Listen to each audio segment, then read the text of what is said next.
I know Dr. Thin's one of our intensivists here, and I learned, gosh, it's been 3 years already, Dr. Thin. I was going to tell you that on Tuesday night. I was like, 3 years already, huh? Just time flies by. But again, we want to thank Dr. Thin for his time out of his busy schedule to provide this education for us tonight. So please, if you see him in person or anything, thank him. I believe Tuesday, and I'll let him speak for himself, but he was, I just, sorry guys, I just noticed I didn't have my camera on. But I know that he mentioned also anytime you guys have questions or anything, if he's up in the unit, he's more than happy to talk to you guys or explain to any concepts or anything he's doing. So, Dr. Thin, without further ado, thanks again for coming back and presenting to us.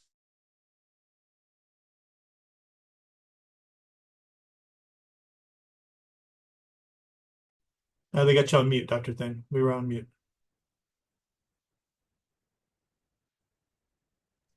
Sorry about that. Yeah, there you go. Alrighty. All right. So thank you again, Wade, for having me. For those who don't know me, I'm Aman Thind, one of the intensivists at Community Regional. And like Wade said, I've been here for 3 years now. And before that, I was in Cleveland for a few years. I did my training and have a heavy interest in mechanical ventilation and ARDS. So happy to be here talking about stuff that I love. So today, we're going to talk about mechanical ventilation, ARDS, including the following topics. So we'll start with a little bit of a comparison of modes, pressure versus volume, and kind of in relation to the discussion on modes, we're going to talk about the utility of post-inspiratory pause, which as of now in our system can be done only in volume control. And that is something that I personally utilize. So we'll discuss that a little bit. Following up will be a discussion on how to assess respiratory mechanics on the ventilator in general, but also specifically in patients with ARDS. Um, and then finally, we'll talk about some basic principles of setting the ventilator in ARDS. So starting off with the modes, you know, pressure control versus volume control. And the reason I wanted to kind of mention that briefly, apart from being a segue to the pause, is that some people seem to have strong opinions on this. Like, fortunately, not a lot of people that I've met here, but in general, on social media and my previous places of employment. And sometimes those discussions look like this. And some people get really passionate about one versus the other. And to that, all I want to say is that the choice of mode is much less important than how you set the mode. So the settings are more important than the choice. There are certain benefits and in personal preferences of one versus the other, which we'll talk about, but in general, how you set it is more important.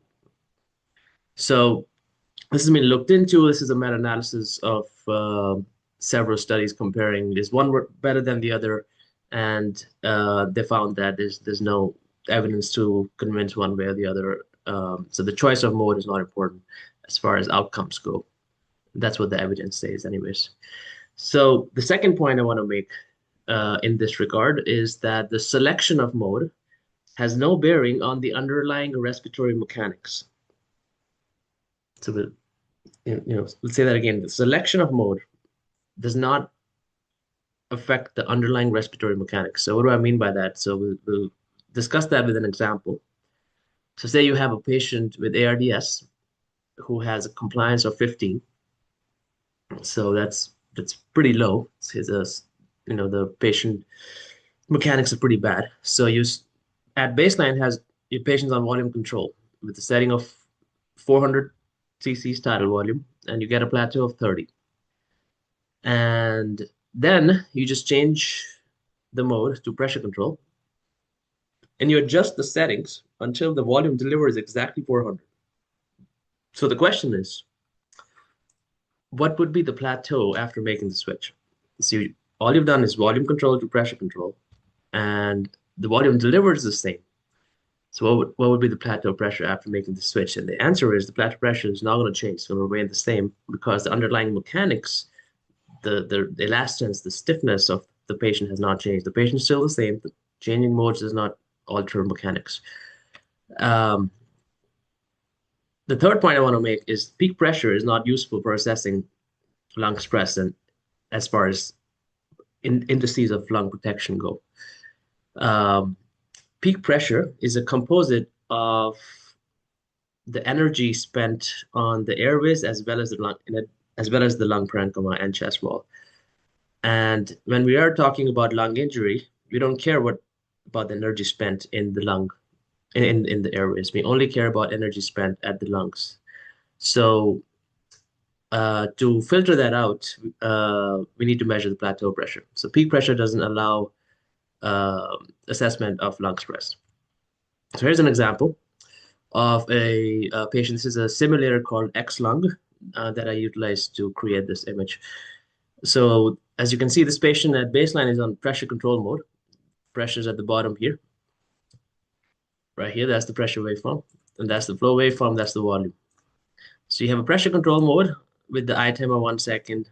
The tidal volume delivered is about 500. The peak pressure is 31, plateau pressure is 31. That's the baseline. Now you switch this patient from pressure control to volume control. So what happens? Same patient. The tidal volume delivered is exactly the same. So then, based on our previous discussion, the patient's the same, the tidal volume is the same, the plateau has to be the same, right? But the peak pressure has gone up to 39. So now the question is that concerning? Is that a bad thing? Should we do something different? Should we put them back on pressure control? The answer is no, because like we just discussed, peak pressure does not inform about lung stress. Plateau pressure does. Plateau pressure has not changed because the volume is the same, the mechanics is the same. The peak pressure has gone up. Now, why has the peak pressure gone up? So let's try to examine the waveform a little bit. So the peak pressure has gone up because at baseline, the flow at end inspiration right here has almost gone down to baseline. So at end inspiration, there's almost zero flow. Therefore, there's no resistive component to the load. Whereas in volume control, this is a square waveform. At end inspiration, there is some flow, right? So this peak pressure is a composite of your elastic load, which is your plateau pressure, plus the resistive load, the energy spent on the airways because of this flow at end inspiration. That is why your peak pressure is higher than your plateau pressure, because the peak pressure includes the energy spent on the airways. So again, that's not what we're concerned about. We're concerned about the energy spent on the lung parenchyma, which is informed by the plateau pressure, which has remained the same. Now moving on to the next example where we have the same patient. All we have done now is increased the flow. So baseline, you have a flow of 30. Now let's say you increase the flow to 60. So you double the flow. Now what happens? Now you've doubled the flow and the tidal volume is the same, 500. So the plateau pressure is going to be the same, 31. But now you've doubled the flow. The peak pressure is now 46. 46 from 39. That's jumped up quite a bit. Now, is that concerning? Now, why has it jumped up? Because the flow has gone up. So flow at end inspiration has gone up. So your resistive load at end inspiration has gone up. It's basically doubled because resistive load is a composite of your flow and your airway resistance. Again, that is not relevant when we talk about lung injury and lung stress. So this peak pressure going up has no relevance of lung injury. So these are multiple ways to say the same thing, that is the plateau that we should focus on. Now, this is a little bit less of an issue in ARDS, but it is more of an issue in asthma. If you have a status asthmaticus, for example, sometimes people get too concerned about the peak pressure, and I always kind of, reinforce the fact that it's the plateau we should follow as far as lung injury goes. So let me clear that screen. All right. So anyways, one of the reasons I mentioned the whole peak versus plateau is that is something that kind of discourages some people to use volume control with the square waveform is oftentimes they'll switch from pressure to volume control, and they'll be like, "Oh, my peak pressure has went up, so I don't want to use volume control," which is not a sound way to think about things because, like I said, the patient's the same, the mechanics the same. If your tidal volume is the same, your plateau is going to be the same. That's what matters. So how I do it personally, between as far as like the choice of modes go, I personally, in awake and active patients, I do not use volume control because it has a higher chance of dyssynchronies. A double triggering, for example, in volume control would deliver twice as much tidal volume because the tidal volume is set. So it can be a little bit more, dangerous even to use volume control for multiple reasons because the desynchrony issue can be real. However, in passive / paralyzed patients, you don't have an issue with synchrony, and volume control is my mode of choice because there are things that I can control better with volume control than pressure control. So all my paralyzed patients, they're on volume control because I don't have to worry about synchrony in those patients because I have taken full control. So I have better control and better monitoring, and I will expand on that in a second. So why I personally prefer volume control in paralyzed and passive patients? There are a few reasons for that. The first reason is the volume control mode gives me the option and the ability to use the square waveform. So, this is kind of the terminology, square waveform. So with volume control, you can choose different waveform profiles, but typically what we do use is the square waveform with volume control. So this right here is a square or continuous flow waveform. Whereas this waveform on the left is a classic waveform of pressure control mode, which is sometimes described as exponential decay. So it's similar to a decelerating ramp. So it's a decelerating profile versus a constant profile. So I personally like the square waveform or the constant waveform because if you think about it geometrically, this is one example where you have a decelerating waveform switched to a square waveform with the same tidal volume. But notice what happened to the I time. The peak flow rate is the same, right? But the I time has dropped in half. So you're able to deliver the same tidal volume in lesser amount of time just because geometrically you can fit in more flow, more volume in a less amount of time. So why is that useful? Because in ARDS, sometimes you have to use a really high respiratory rate. So sometimes air trapping becomes an issue. So if you have a rate of 30, if you have a shorter I time, that might be beneficial. Or if you don't want to drop the I time too much, you can deliver the same tidal volume with a lower flow rate. So, lower flow rate is also nice because flow rate is one of the safety metrics that you should not exceed beyond a certain limit. That you shouldn't provide too high of a flow rate to ARDS patient in terms of lung protection, just like tidal volume. So that's why I like the square waveform for a couple of reasons. So allows reducing I time for the same peak flow, and or allows lowering the flow rate for the same I time. So that is something that can only be done with volume control. What else is volume control good for? It allows you to program a post-inspiratory pause with a setting that is not available in pressure control. So let's talk about this post-inspiratory pause. So this is how it looks like. So when I'm talking about post-inspiratory pause, this is an actual patient, not a simulator. This is flow, this is pressure, this is volume. This is the actual flow, the square waveform, and this is the pressure going up with flow. That's peak and that's plateau. So then after the volume is delivered right here, that volume is held inside the patient for a few milliseconds. That's the pause right here. That's the pause. So if you look at on the waveform, this is your peak pressure. And what happens when you do a post-inspiratory pause? The pressure that you get is plateau, right? That's what we do manually. So this pressure is a reflection of plateau pressure. This is how it looks like. So why is this useful? Number one, it augments CO2 removal. So the best way to think about this is CO2 removal is a time-dependent process because the way the CO2 exchange occurs is through diffusion. Diffusion is a time-dependent process. So the more time you hold that breath during inspiration, um, higher the CO2 exchange would be at the alveolar level. So that's the kind of the theory behind it.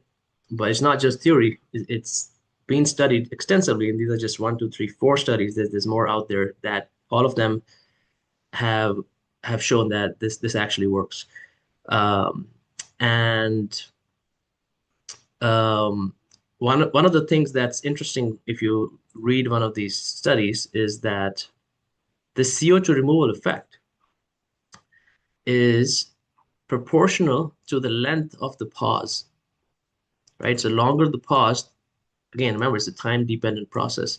So the longer the pause, the more the CO2 removal effect up until a certain point. Beyond that, you get diminishing returns. So that's something to keep in mind, is the length of the pause is important. So if you have a very short duration of the pause, you're not going to get much CO2 removal effect. The second reason I like the post-inspiratory pause is that it allows you to extend your inspiratory time and therefore allows you to do what's known as inverse ratio ventilation. So the term inverse ratio ventilation basically means that your inspiratory time is longer than your expiratory time because that's inverse ratio. A normal physiological breathing ratio is that your inspiration is shorter than expiration. So when you flip that, you call it inverse ratio ventilation, and that's something you can do on the ventilator. So by by adding a pause and prolonging the pause time, your total time spent during inspiration goes up. Therefore, you are able to do inverse ratio ventilation. And one of the examples, one of the extreme examples of inverse ratio ventilation is APRV, which takes it to the most extreme levels.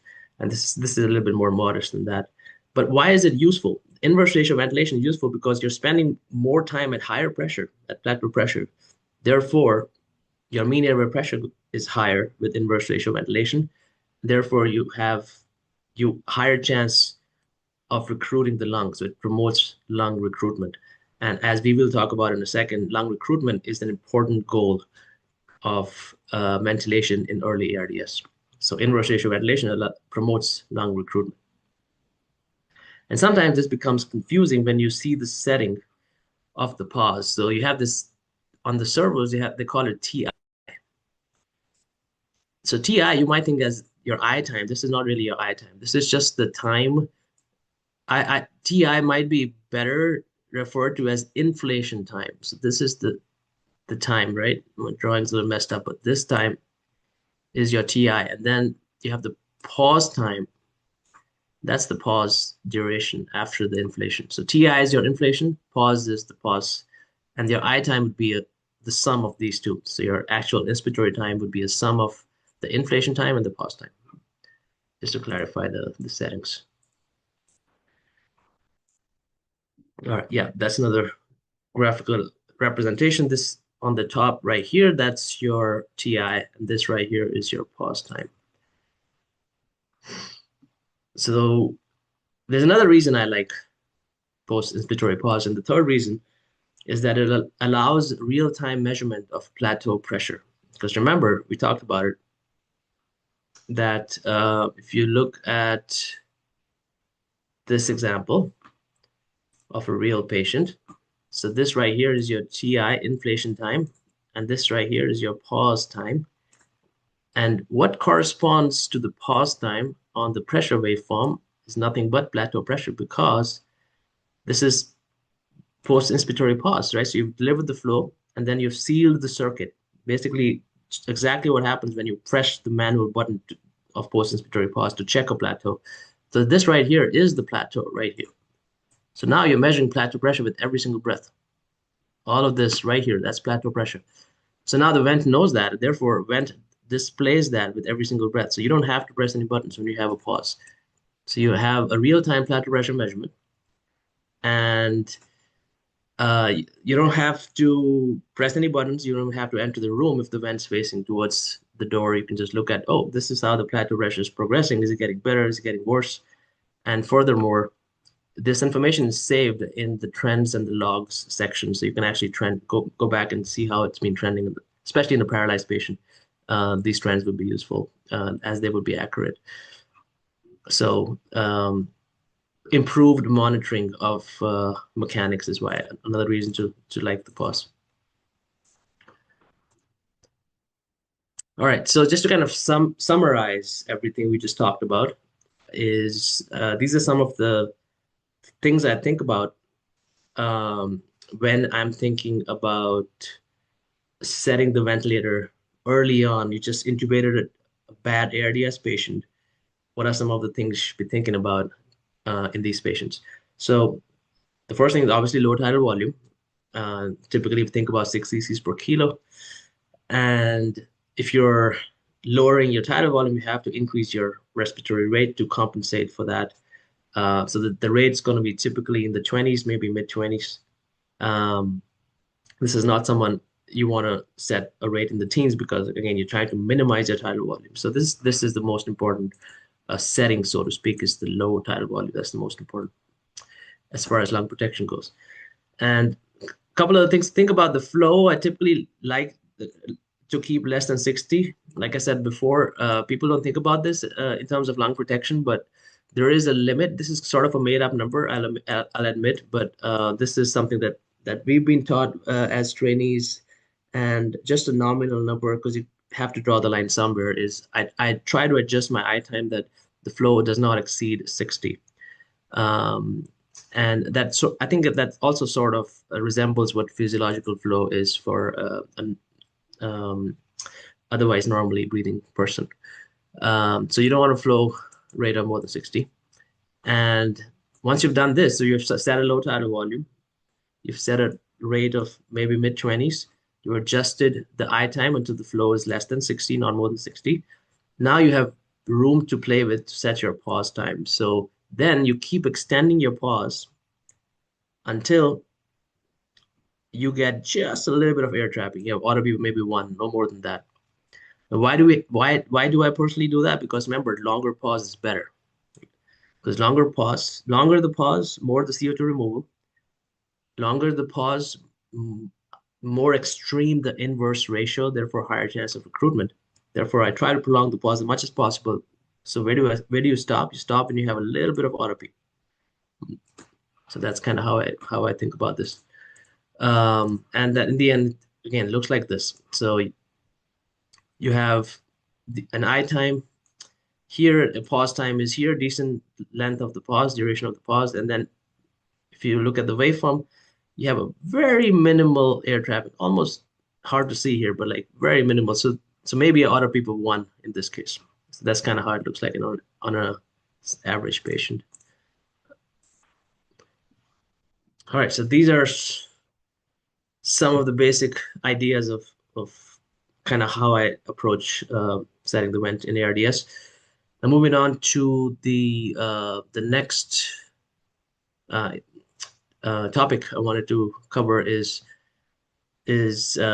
assessing respiratory mechanics on the vent. So what am I talking about here is I'm talking about compliance. That's important in ARDS.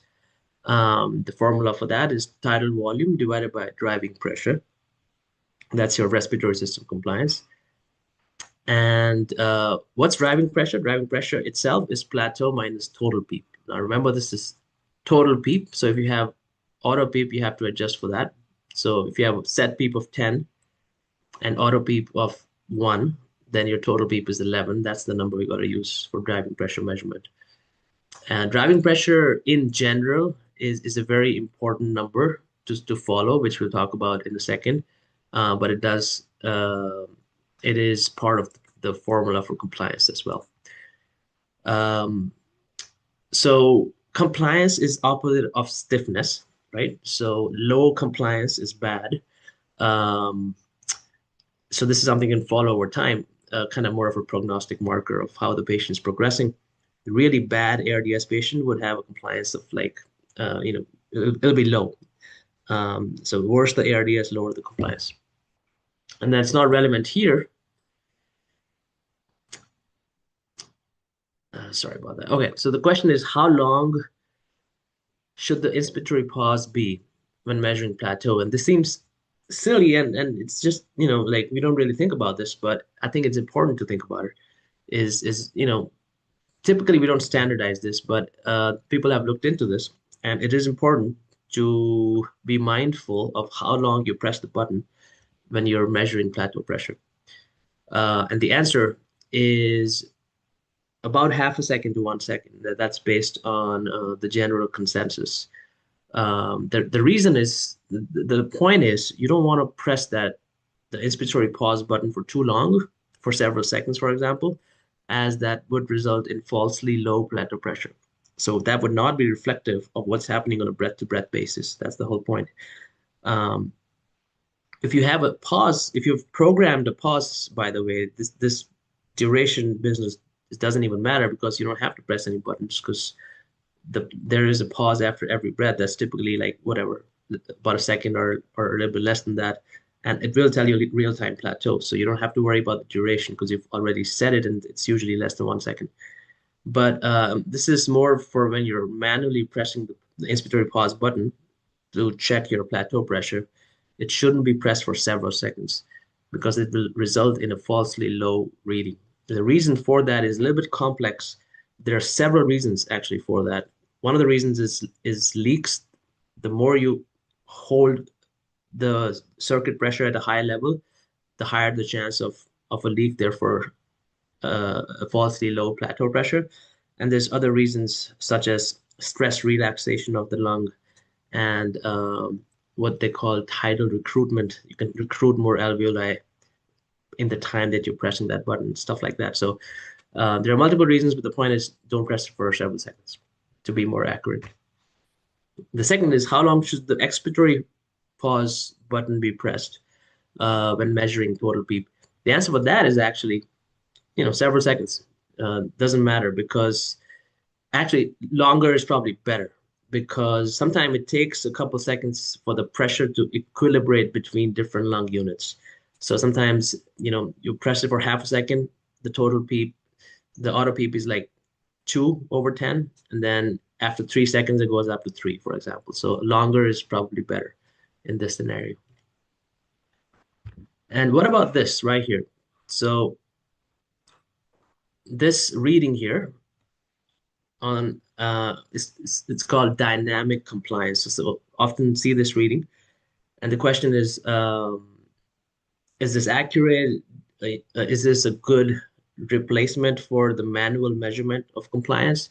The answer is it's only a good surrogate when the patient is passive. So the ventilator measures this dynamic compliance um, with the assumption that there is no muscle activity, there's no patient activity. So it does some complex waveform analysis and comes up with this number, but it's only accurate if the patient is fully passive. So, for example, if you next time you have a patient on SBT and you have a look at this number, it'll be something ridiculously high, like 150 or something, because it's totally not reliable in those inactive patients. All right, so not fully relevant in ARDS, but more so in asthma patients is there are ways to manually measure resistance, airway resistance. And the best way to do that is in volume control mode with a square waveform, where the resistance can simply be measured as peak minus plateau divided by the flow rate at an inspiration. So I know it's kind of hard to wrap your head around and memorize, but it's easier to understand. So this is what I'm talking about. This is the mode with the volume control with the square and a pause. So this is your peak, and that's the plateau right here. So your resistance would be the delta between the peak and plateau in this particular mode, divided by the flow rate at the end of inspiration right here, this flow rate. Now, to make the mathematics easier so that you don't have to remember this formula, if you set the flow rate at 60, you don't have to divide anything because once you do the math, 60 liter per minute is 1 liter per second. So the units kind of adjust each other, and then simply you just have to measure the peak minus plateau. So the way I do it is I set the flow rate at 60, so your resistance is peak minus plateau, simple. The normal values are around 10 to 15, and anything more than that is abnormal. And typically the bad COPD and asthma patient would be in the 30s and 40s. All right, so the servo actually measures some of this on this extra menu screen here.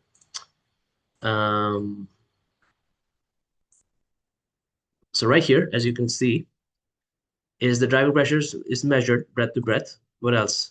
You have the inspiratory resistance that we just talked about, the peak minus plateau thing. It also measures that if and only if you are in a volume control mode with a pause, because it needs to know the plateau for that.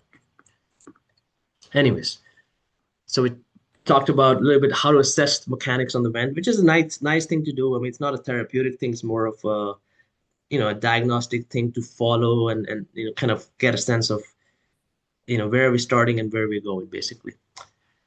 Um, and now we'll move on to some basic principles of mechanical ventilation in ARDS. So we talked about some of this before, but the first thing and the most important thing is tidal volume. So there's nothing controversial about the fact that everybody would agree that this is something that has to be minimized. So low tidal volume is good for lung protection, and it's a good thing to do in patients with ARDS. This was brought into the mainstream by the good old Arma trial back in 2000, and this is something that's physiologically plausible, that makes physiological sense, backed by strong evidence. So this is something that we all have to be mindful of. That so now the question is how low, and some people would say that 6 cc's per kilo. Now where does that number come from? That comes from the Arma trial. And why did they pick 6 cc per kilo? Because they had to pick something. So in general, like think about it physiologically, lower the better is what I would say. So for example, ECMO patients, I would try to go even lower than 6 cc per kilo because you have the option to do so, because that gas exchange is being taken care of by the circuit. So in general, lower the better. And at this point, I do want to mention this thing called strain. So strain is is a term from material science, but basically means deformation, right?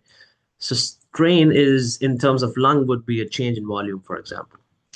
So tidal volume is an index of strain, right? But it's not just strain; it's also um, dynamic strain because tidal volume is something that happens on a breath-to-breath basis, right?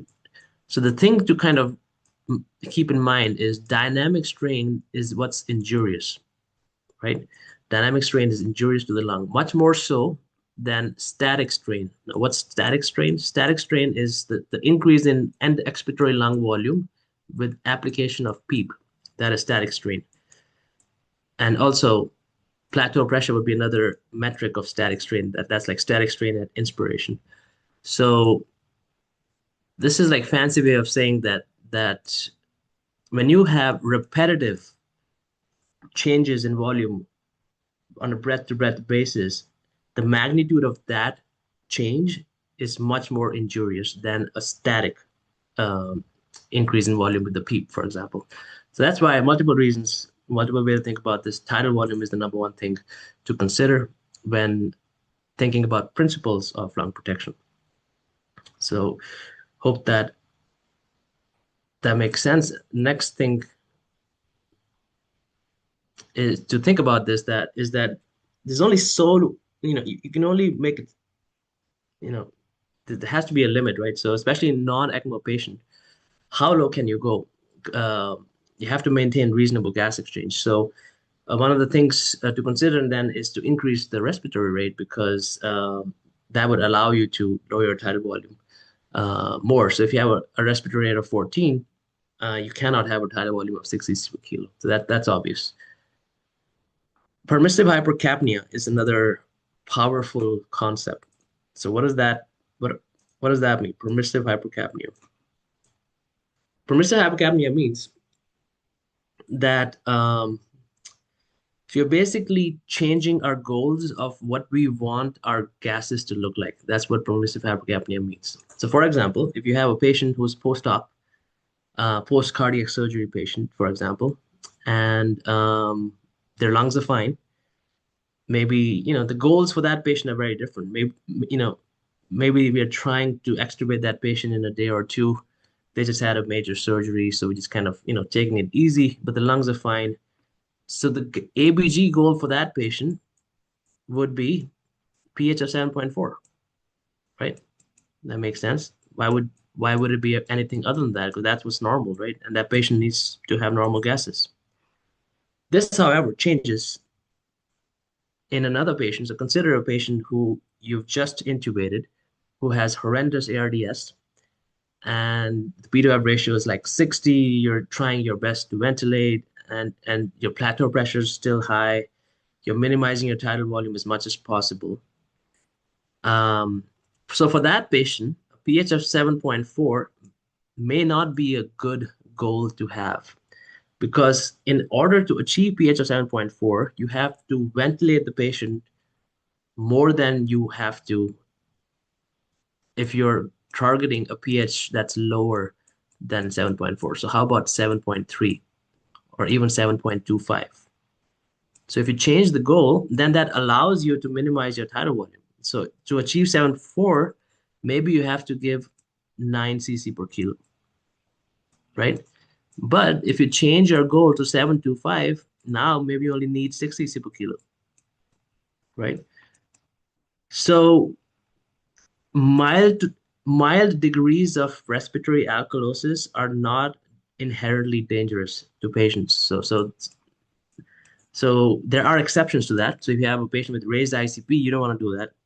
If you have a patient with a bad RV, you don't want to do that because RV failure um, is a contraindication to permissive hypercapnia because it has to do with the fact that too much CO2 increases pulmonary vascular resistance.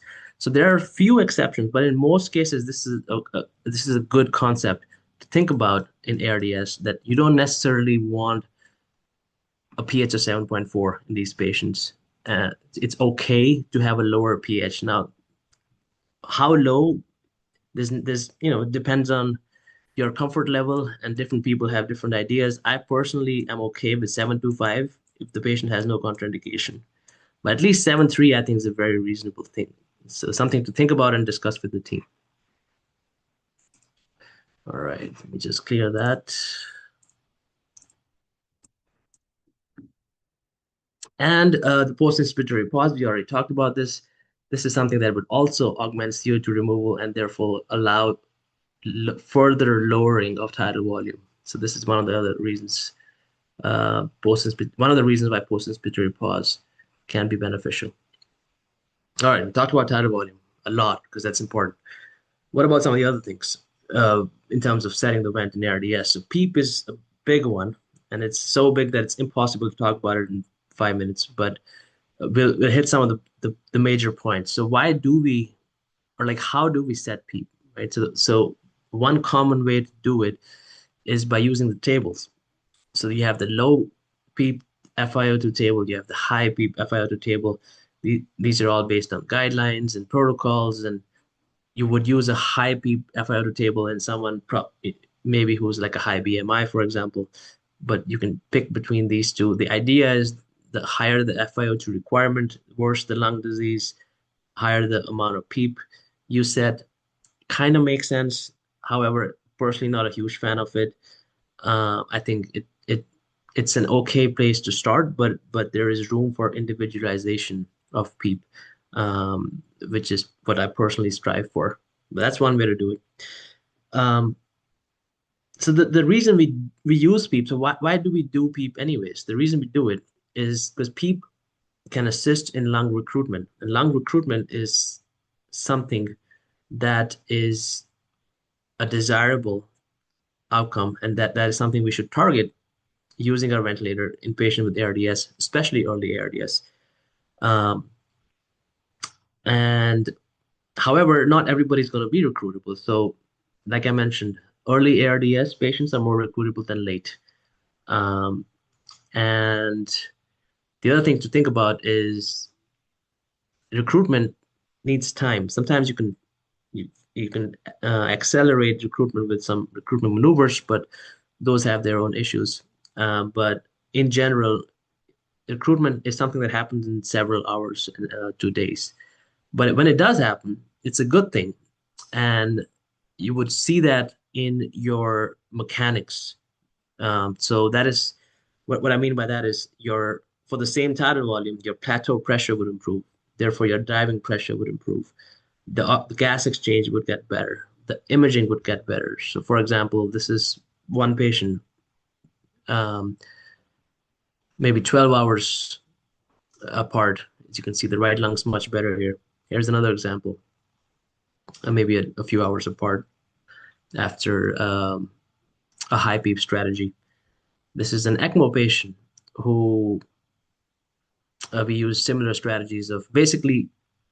So that's so me personally, I'm a huge fan of recruitment. So I tend to favor a little bit higher PEEP. At least I give it a shot and wait a few hours and see if they recruit with high PEEP. And if they don't, then I cut the PEEP down. That's kind of how I do it for most patients, especially early ARDS patients. Because the point here is serial measurements. You have to pay close attention to the mechanics and so forth. So if they're not getting better, if they're not recruiting, then leaving them in high PEEP may be injurious. But anyways, when it does work with high PEEP, low tidal volume looks like this. That's day 0. That's day 1, day 2, day 3, which is like the same strategy we just talked about. So kind of thinking about the phases of how we um, approach this is, so you have early ARDS, you've just intubated the patient. So the goals are you want to protect the lung, you want to recruit as much as possible with decent amount of PEEP. So normally the settings would look like high PEEP, low tidal volume. So I call that like controlled recruitment, right? So you've done that, hopefully in a day or two with these strategies, your x-rays start to look better, your mechanics are better, your gas exchange is better, your FiO2 requirements are lower, right? So when you achieve that, then you would wean, right? You would wean paralysis, wean sedation, wean PEEP. When you do all the weaning, sometimes pe people get worse, right? This is what happened in one patient in a few days after things were weaned.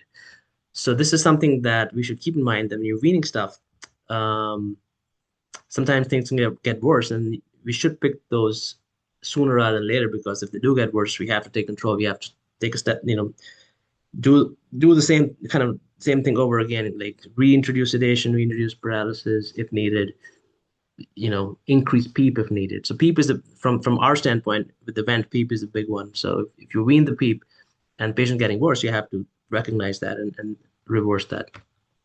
So kind of putting it in a bit of a flowchart manner, just to kind of wrap our head around it, accept a conceptual framework, so to speak, is that say you have a patient with bad ARDS, right? So you first thing you do is you take control in all these patients, and what I mean by take control is paralysis, deep sedation, and then you do controlled recruitment. Controlled recruitment, as in you try to recruit with high PEEP, um, keeping a close eye on your mechanics, but also very, very low tidal volume. So high PEEP and low tidal volume, so that um, your driving pressure is within reasonable limits. So you're achieving both recruitment and lung protection using these approaches. So you do that, and then hopefully the patient gets better, and hopefully in a couple of days the inflammation dies down because ARDS is an inflammatory disease, right? So hopefully the inflammation dies down, and then you start weaning sedation, start weaning PEEP. But sometimes, like I said, when you do that, they de-recruit and they get worse. So if that happens, you have to pick that up early and then take control again. So they need more time. So this is kind of something that sometimes we miss is this step right here. However, if they don't get worse by weaning sedation and weaning PEEP, that's great. Their parenchyma on the X-ray is stable, the mechanics is stable, gastric is stable. That's perfect. Then it's time to wean and extubate. That's kind of how I think about it conceptually when I think about ARDS. So I think I'll stop here. That's interesting. Okay.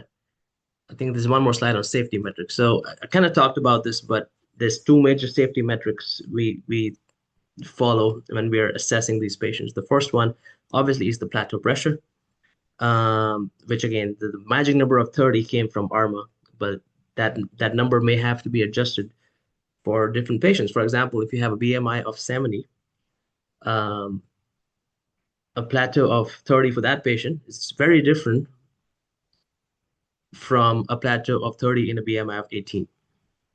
Because obesity, all that extra pressure, uh, the pressure of the chest wall itself would raise that number. So a plateau of 30 in BMI of 70 might mean that the lung is de-recruited and that's not enough pressure, versus in a BMI of 18 might be that might be way too much. The same thing with the PEEP. So if you have a PEEP of 20 in a lean patient, that might be too much, but a PEEP of 20 in a severely obese patient may not be enough.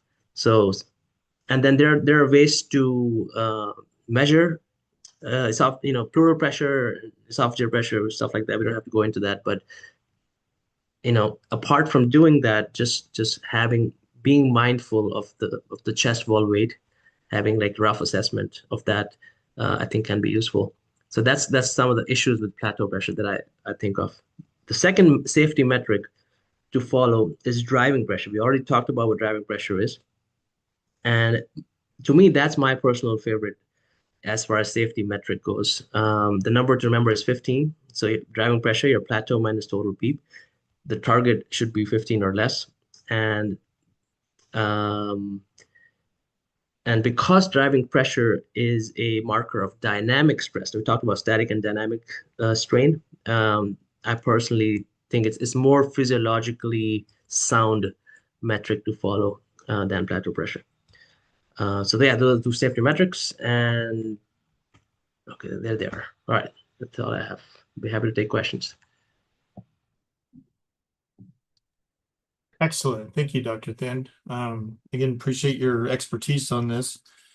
Earlier about PEEP, you mentioned that's a whole nother topic. And Yes, I'm just gonna ask you right now if you'd be yes. willing to maybe come back and do another lecture on, how to set PEEP appropriately, maybe explain all the different methods on how to do it. Yes, But absolutely. I'll send you an email with dates and you just let me know if you're available. That'd be awesome, I think, too. Everyone else agree with that? Let's see if they speak up. Yes. Awesome. Now on the end there, you were talking about plateau pressures and BMI, and I think that's interesting because yes, we've always targeted 30, but we know that's not perfect for everybody. Is there anything out there that's looked at plateaus, like higher plateau numbers for bigger BMIs? And I want to give you an example. We were part of the SCIVent study. I don't know if you read that. But the SCIVent study was looking at lung protecting or preventing ARDS in trauma patients by implementing a PSI breath, like a recruitment PSI breath. Yeah. And that was their goal to do that, to try to do that. And when patients were greater than 35 BMI, we actually targeted a plateau of 40. Oh, okay. I can't remember how they got that number. I'd have to go back and look at the actual proposal. But are you familiar with anything else like that, targeting a larger number? No, it just it's hard to study. Just not enough. So I mean, even that 30 is came from, we all know where that come from. But like, that's kind of like a made up number if you think about it. Um, there are it's just so what we do know is heavier the chest wall, higher that number can be as far as safety metrics go. So that's what we do know. The only way to do that really scientifically would be to use an esophageal balloon.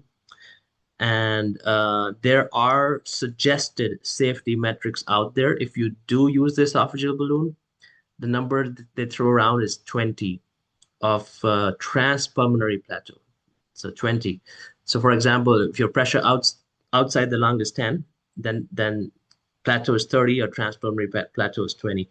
So if you do use the balloon, there are some suggested safety metrics out there, but those are weak suggestions because even with esophageal balloon, we don't have a lot of data. But conceptually, it's important to realize that heavier the chest wall, higher that number can be for the same level of lung stress. Gotcha. Is that Go ahead, Chris. is that same concept true for restrictive lung disease? Um, that's a great question. Um, so restrictive lung disease, let's talk about like IPF, for example, like idiopathic pulmonary fibrosis. Um, so that it's not necessarily a patient with a heavy chest wall. It's just that the lungs themselves are stiff. So from that standpoint, the plateau of 30 would imply the same degree of lung stress as a normal person. So not necessarily the same idea. So if for example an IPF patient who's otherwise very lean has a plateau of 35, I would be concerned about that patient.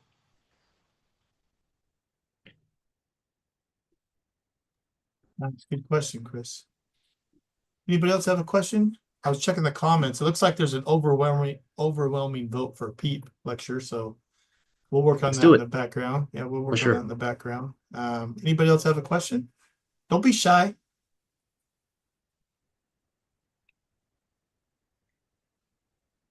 Sim had a question. Someone had a question. I guess we answered it, huh, Tim? Uh, got a couple minutes.